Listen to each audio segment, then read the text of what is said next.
This is World Awakenings, the fast track to enlightenment with your host, Carl Gruber.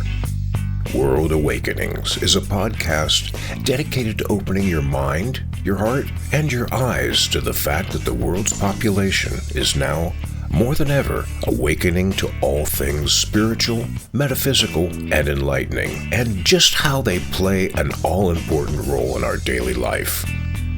So join Carl on this enlightening experience as he interviews metaphysical and spiritual experts to discuss, debate, and delve deeply into the hows and whys of this worldwide awakening. The law of attraction states that everything is energy and that like attracts like. True spirituality states that the only true reality is that of oneness, unity, and unconditional love and forgiveness. Together, these two are attached at the hip and perform a beautiful symbiotic dance together. Hi, I'm Carl Gruber, author of the brand new book, True Spirituality and the Law of Attraction, a beautiful symbiotic relationship. This is a book that will show you how to build a rock-solid personal foundation based on unchanging, eternal, universal truth that shows you how to become a consistent co-creator with the universe to create the life you love to live and live to love. Get your copy today of my new book, True Spirituality and the Law of Attraction, a beautiful symbiotic relationship, and learn how to manifest the life you truly desire to be living. Now available as an ebook or paperback on Amazon.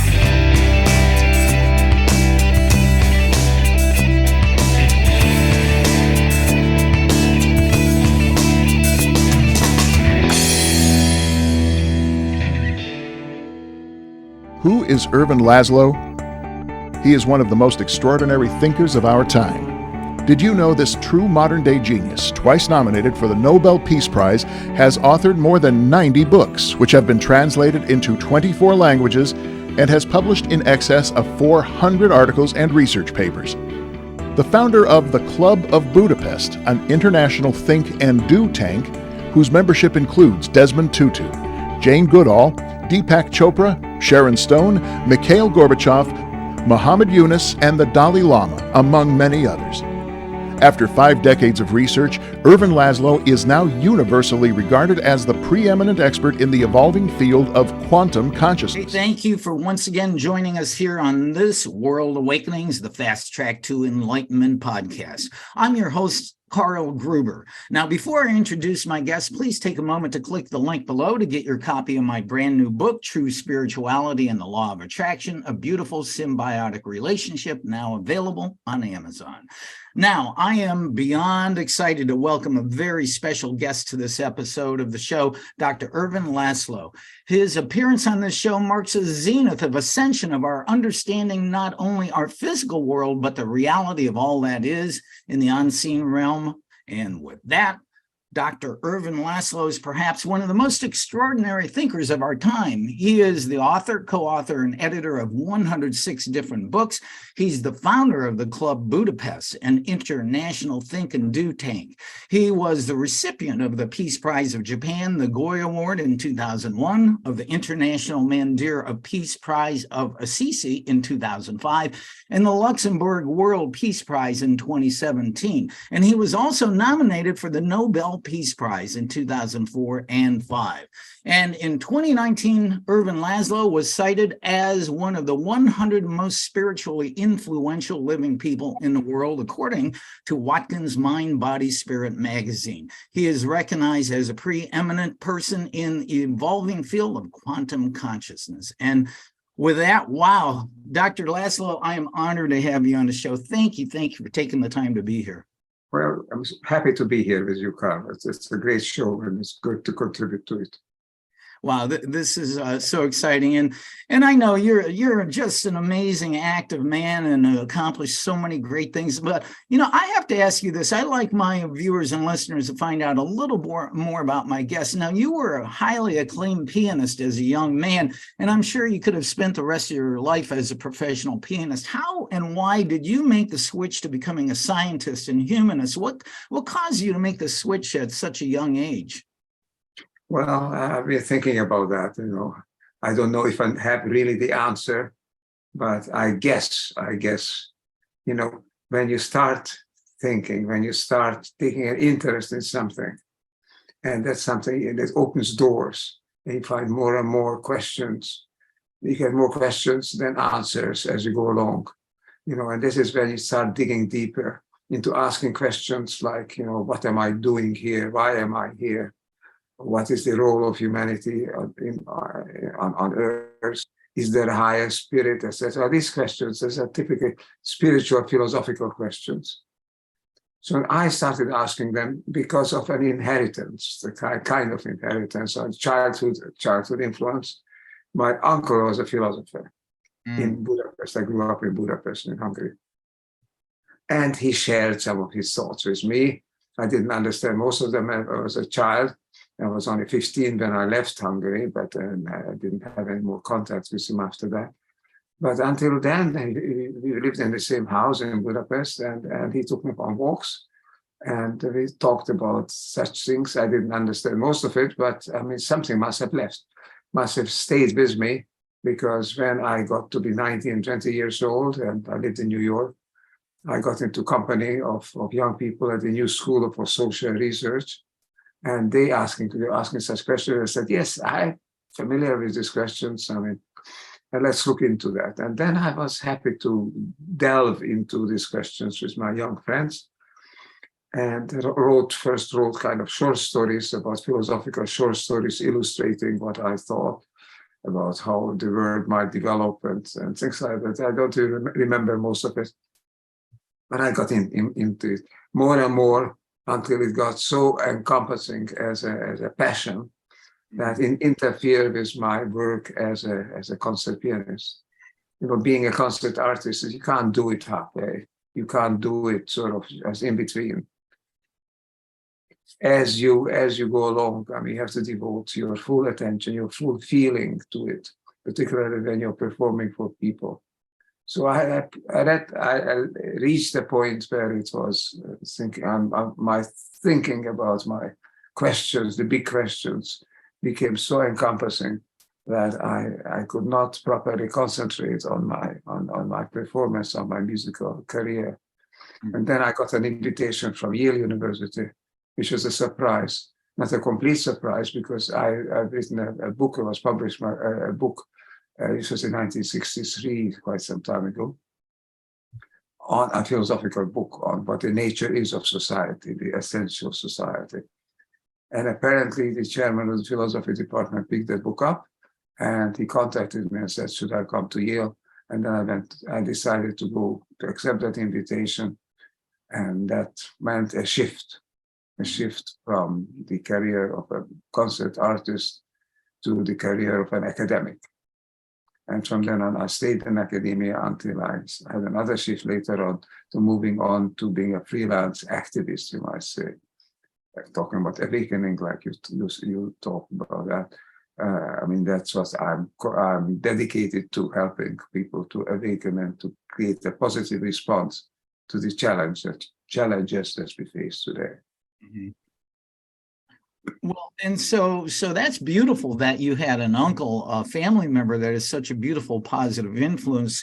And for you to be so voraciously hungry for more knowledge about the universe and its origins and mankind at a young age, that is so beautiful. But where you're at right now, what I really would like to ask you, and I've been watching a lot of your YouTube talks and read, I have your book, your Akashic book.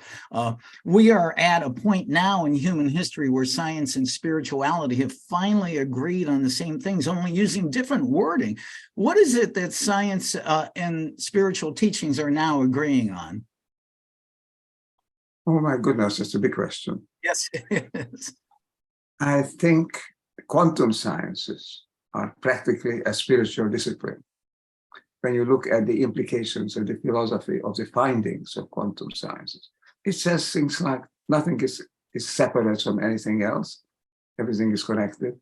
Not only connected by signals, it's connected intrinsically. So what happens to one automatically, spontaneously happens also to the other. This we know in experiments. And connection is one thing, memory is another one. We know that information cannot be destroyed. Information is in a field, in a quantum field, and that field conserves information. So nothing completely disappears from this world. Anything that happened has its traces, someplace in space and time. I don't know if quantum physics can talk about a higher intelligence, but I think it can talk about a motivation, a dynamic tendency, which is in nature, rather than nature being a mechanical response to outside influences. It's not just you push and pull at nature and then you get some response. Nature has its autonomy, and it is a dynamic enterprise, dynamic movement towards higher levels of coherence. It's an important concept. Einstein said was the universe is almost miraculous because it's coherent enough so that we can understand it. Probably not all of it, but we understand the gist of it. And that's remarkable because the universe started as a series of random events, clouds of inert gases swirling about after the Big Bang. And then it became more and more cooled and condensed, and particles came to be, and then atoms and molecules and cells and living organisms. And the whole evolution took place. So the universe is evolution bound. It's an evolutionary enterprise. It's not a classical Newtonian universe in which everything is prescribed by iron laws wrought in marble, as it were. This is an open universe that encompassing it takes us with it. We can participate in it. It's a living universe. It's a participatory universe. It can't be more spiritual than that. And when you say this about the new quantum sciences.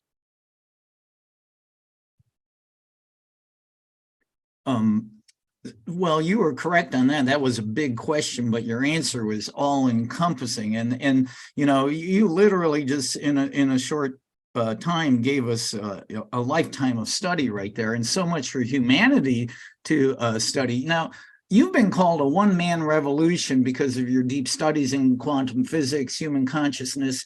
Is a revolution or evolution of humankind necessary right now for mankind to survive?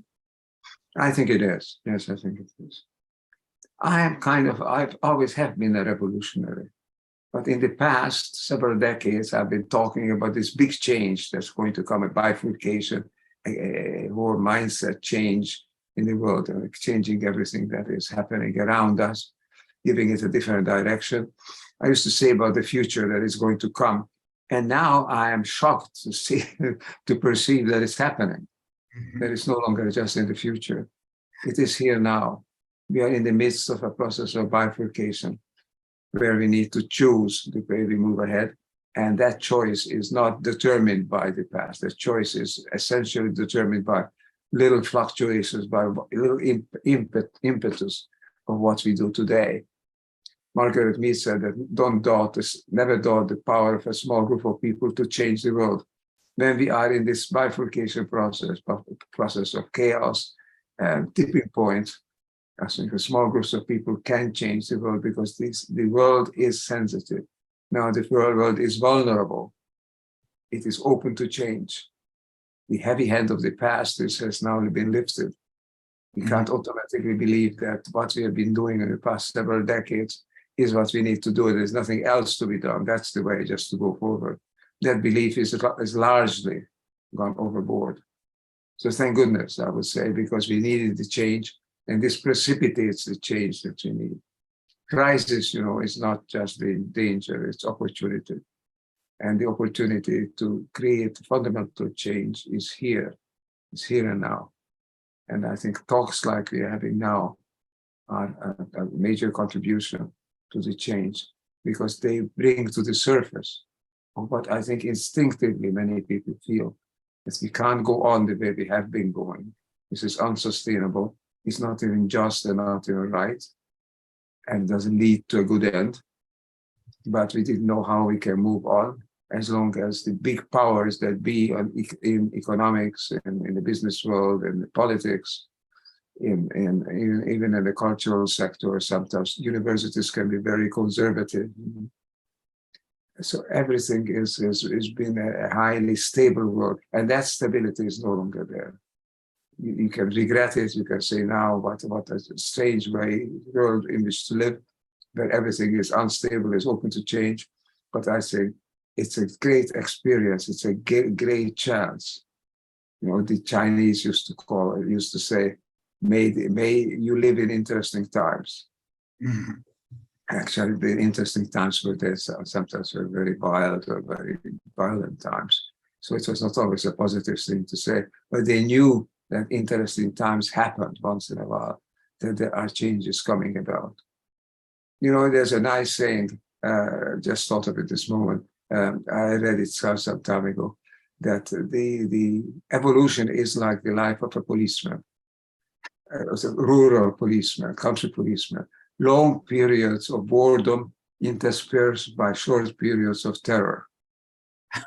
You know what that means? For a long time, the evolution seems to be stable. The world that we have created seems to just go on its own tracks. But every once in a while, there's something happens that upsets the equilibrium, questions it, and then something new is coming about. And the person who reacts to it, perhaps with fear, but ultimately there's to recognize that that's also an opportunity to exercise our freedom to take our evolution into our own hand. It's a great time to be alive in a period of bifurcation. I love that analogy that this revolution of humankind is like a rural policeman's life. I love that. That's great. But I'm also really happy to hear you say that we have now recognized that the change in humanity, the necessary change, is here right now. Which brings me to this. You know, the main mission of this podcast for over 4 years now has been to find the answer to this question: why now more than ever are the people of the world awakening to all things spiritual, metaphysical, and enlightening? Do you think this question is directly tied to the ongoing global crisis humanity has been going on over the last 2 or 3 years? Well, it's been going on for the last 2 or 3 centuries, if not millennia, until you reach a point of no return. If you look at the evolutionary history, evolution or history of life, history of human life, history in itself, you see that there are the period of sudden change, sometimes violent periods. But just look at the 20th century, starting with Lenin in 1917, you know, in Leningrad, and going on the terrible conditions that were on with the National Socialism of Hitler, and continuing to be with Stalin and with Mao. And then on the American hemisphere, where it's Castro. I mean, some of them are positive changes, but Lenin and Stalin were, especially Stalin, you know, responsible for millions of people, the deaths of millions of people. So the change that when it comes is not always positive, but we could make it positive. It's an interesting case, you know. Lenin came to St. Petersburg, which is called St. Petersburg at the time, to a congress of politicians in a closed, sealed wagon, a train coming from Switzerland. He had nothing but his ideas. And the ideas were Marxist ideas, socialist ideas. They were not even very applicable to Russia in 1917. It was a revolution based on the proletariat, industrial proletariat. And Russia was not industrialized at that time. There's hardly could be said that there's much of a proletariat. But he had this idea that there is a time for change. There's a new human being. There's a new society dawning. And we have to take things into our own hand.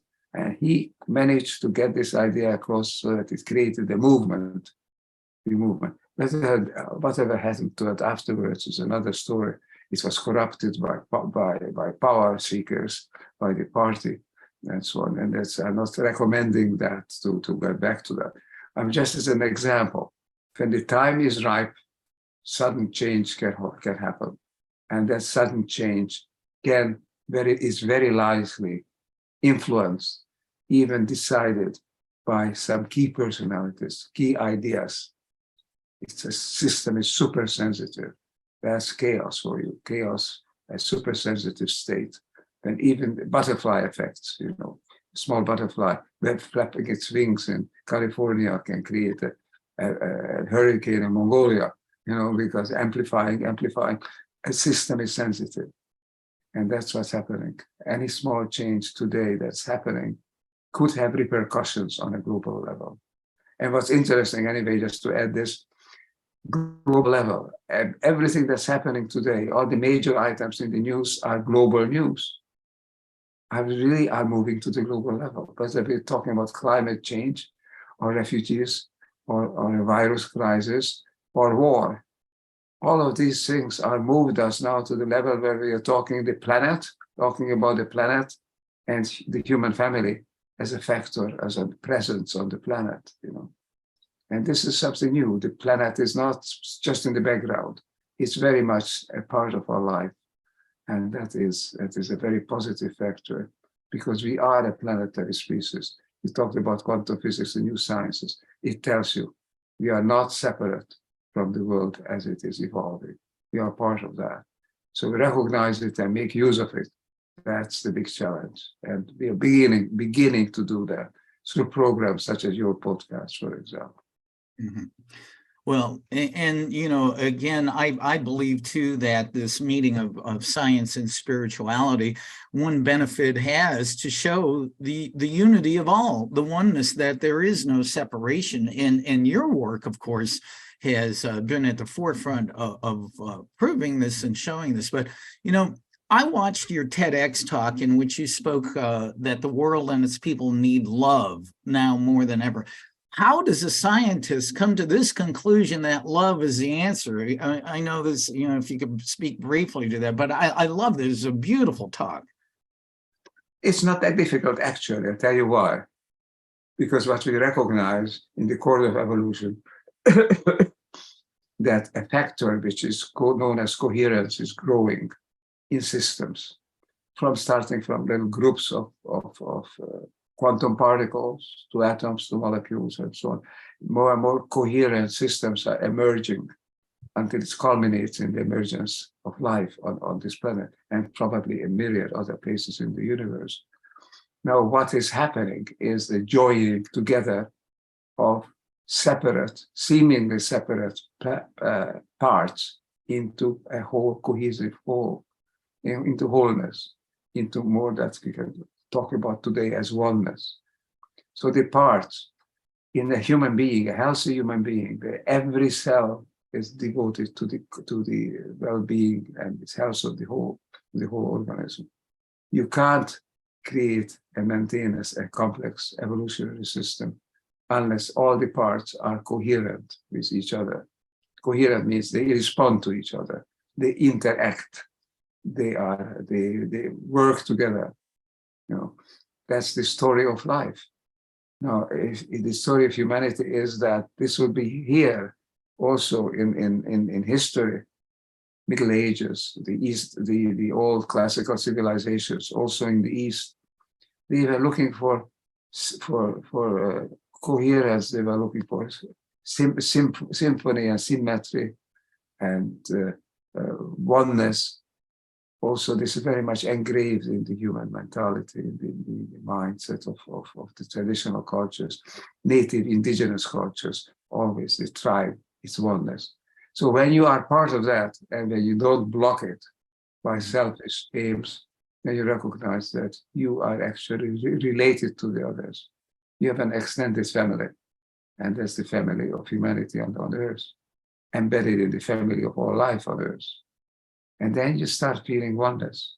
When you feel that, the way it's expressed in us, in most people, sensitive people, expressed in the sense that, yes, I can love that other part, which is not other, which is also part of me. We are joining together in unconditional, unrestricted, universal love. So I think this is not difficult. Once we are recognized as we are part of an evolutionary trend toward coherent systems, creating more and more complex systems where all the elements work together to create the whole, once we recognize that, then we know that each part is connected to others with a sense of love, with a sense of belonging, sense of oneness. If you bring this to surface, bring this to consciousness, that's where we say, okay, I can feel unconditional love. I don't want to love something, or I'm not keen on loving something or somebody for what I get out of it. I can love it because it's part of me. We are all together, and there's no real separation. How refreshing to hear somebody like you, a preeminent thinker, state that the world needs love, and that is just fantastic.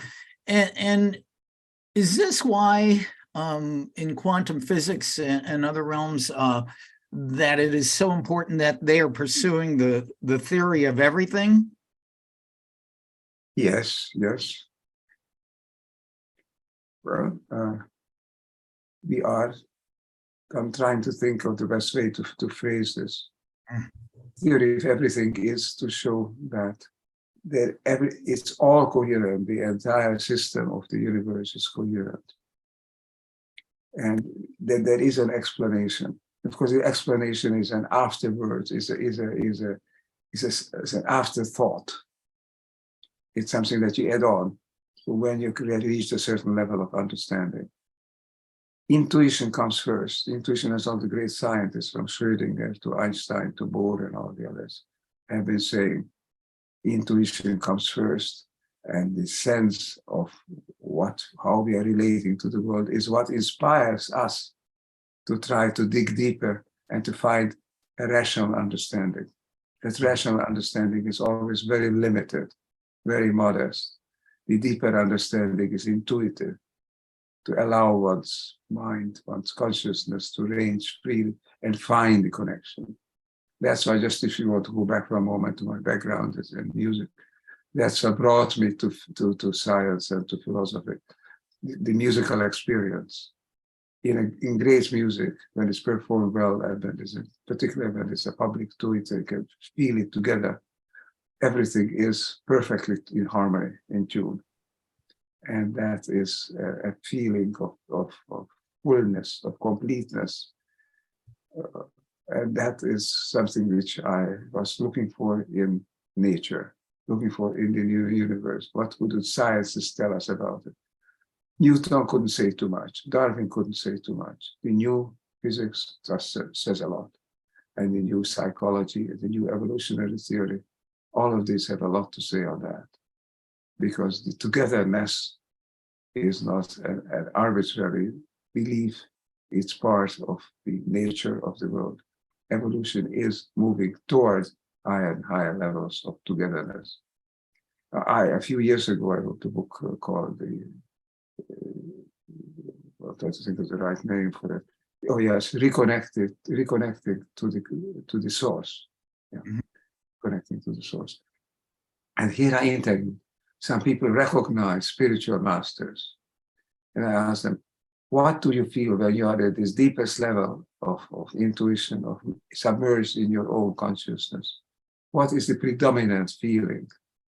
And I asked them independently of each other. They don't know what the others answered. And all of them, without exception, said love. It's a feeling, a universal love. So I think the hallmark of a developed mind, of a well-articulated brain and body, of an existence on this planet as being one with the rhythms of life, such an existence is culminating in the sense of oneness and the feeling that we are attracted to each other as parts of a whole. Well, this is absolutely wonderful. We're talking to Dr. Ervin Laszlo, and just it's like we're sitting here receiving the culmination of your lifetime of studies and verifying everything that this program and my viewers and listeners are interested in. And we're gonna not keep you too long here, but I know that you have a deep interest, like so many of us, in the continual existence of Mother Earth and the environment. I don't know. Do you think Earth is going to put up with our crap much longer? Or there is hope, right? Well, Earth is incredibly resistant, has multiple channels of existence. I don't doubt that nature will exist, but whether humanity will exist, Right. That's the question. Because we are not so resistant. We are creating problems in our environment, in our own relationships, and so on. We can trigger violence. We can trigger even tremendous catastrophes. We have the technology for it now, whether it's through health, radiation, or whatever. So I think if humanity disappears, Earth will be relieved, as it were. But I don't look for that. I think we, humanity, are a conscious species. Our consciousness is more evolved, that we can say, I think, fairly clearly, than the consciousness of any other species. Although whales and dolphins may get close, but I think most other species don't have that articulate consciousness, which we are capable of recognizing our world, recognizing ourselves in the world, and making alternative plans for our existence. That is a tremendous attribute of the human species. So I think that fact that a consciousness of this kind has emerged, appeared on Earth, is not just a random byproduct, a happenstance. I think we were meant to bring forth a higher level of consciousness in the sphere of life, and to inject that consciousness in the Gaia system, in the system of life on this planet. Perhaps even having universal implications for elsewhere of life on Earth, but certainly to create a system of life that is coherent, that is based on the connection, that is based on oneness, and that system of life being channeled together and guided by a conscious species. That's a remarkable situation. It's a challenge. Can our consciousness really suffice to make us create a livable, a sustainable, a thrivable world?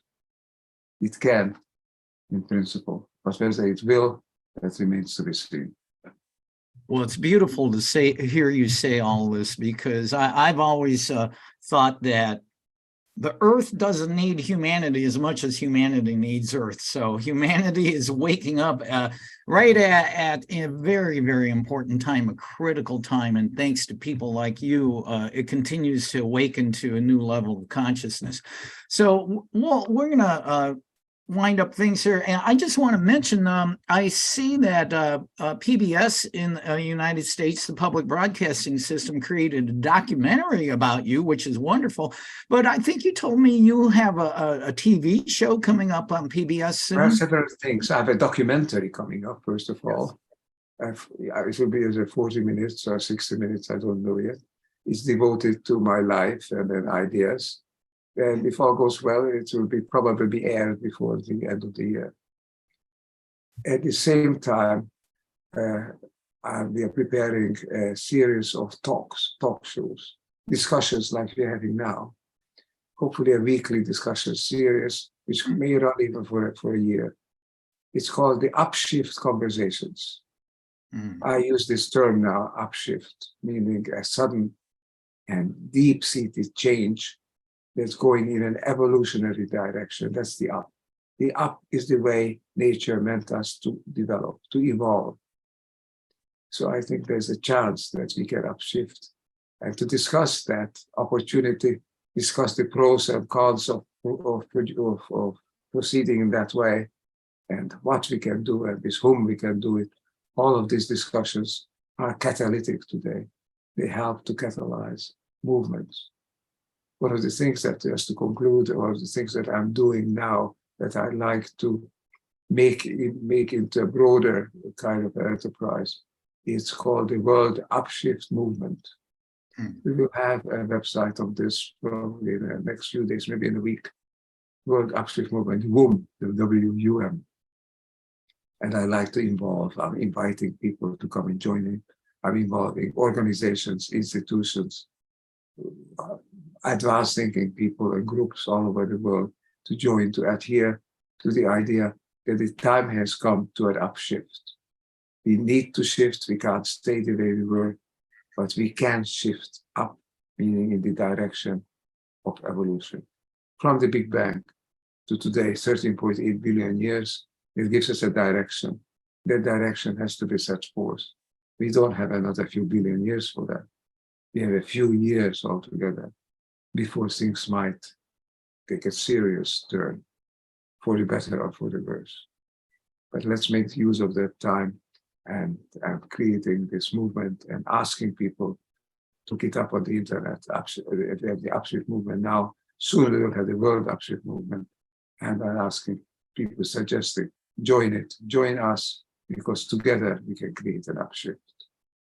Well, I love that, the upshift. I would love to be involved in that series of conversation. That is wonderful. And Dr. Ervin Laszlo, I really appreciate you being here. You continue, after a beautiful, long, fulfilling life, continue to stay passionate about creating a better world and opening our hearts and minds to the truth of oneness and unity. And we thank you from the bottom of our heart for what you do. And I'm so grateful. People, keep an eye out for that documentary about Dr. Laszlo on PBS. I'm sure it'll be well worth it. And one last thing, what's the best way people can find you? You have a website online, social media? Yes, it's 7 websites.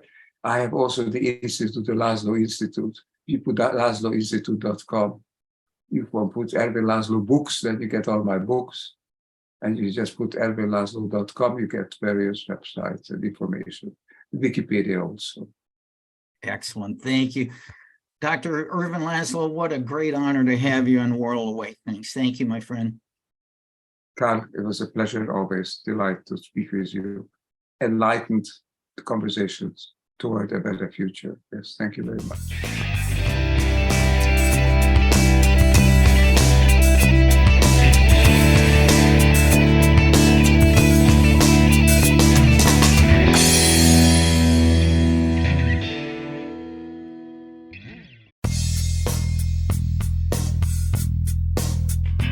This has been another episode of World Awakenings, the fast track to enlightenment with host Carl Gruber, a certified law of attraction life coach. We welcome you to tune in to each and every episode of World Awakenings as we open your mind, your heart, and your eyes to the fact that the world's population is now, more than ever, awakening to the truth of all things spiritual, metaphysical, and enlightening, and just how much they play an all-important role in our moment-to-moment daily life. Much love and light to you, my friend, and thank you for tuning into World Awakenings.